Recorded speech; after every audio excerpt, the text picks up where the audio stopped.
আমি একটা তুই চাই, একটা সত্যিকারের তুই চাই, যে জানবে আমার পুরো ভিতরটা, জানবে আমার লুকোনো সব দোষ, আমার বদমাইশি, আমার নোংরামি, আমার কলঙ্ক, যে নিজে থেকে আমার ভুলগুলোর অংশীদার হবে, আমার পাপগুলোকে অর্ধেক করে লিখে নেবে নিজের খাতার প্রথম পাতায়।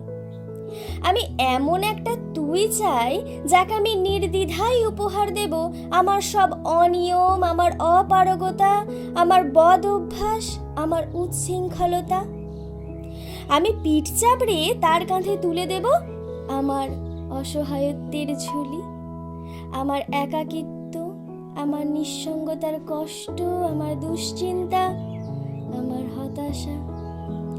সবগুলো ঝাড়ুদারের মতো কুড়িয়ে নিয়ে সে বাঁধবে মস্ত বড় এক বস্তা।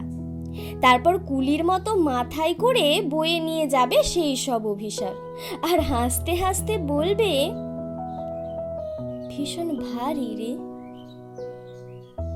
কি করে এতদিন বইলি এই বোঝা। তারপর ঠিকানা ছাড়া পথে হাঁটতে থাকবে অসীম সমুদ্র পর্যন্ত। সাগর পাড়ে এসে প্রচণ্ড শক্তিতে ছুঁড়ে ফেলে দেবে সেই বোঝা। ঠিক সাগরের মাঝখানে হারিয়ে যাবে আমার সব অভিশাপের ঝুলি। আমি ঠিক এরকম একটা তুই চাই, যে কোনোদিন তুমি বা আপনিগুলোর মাঝে হারিয়ে যাবে না। আমি একটা তুই চাই।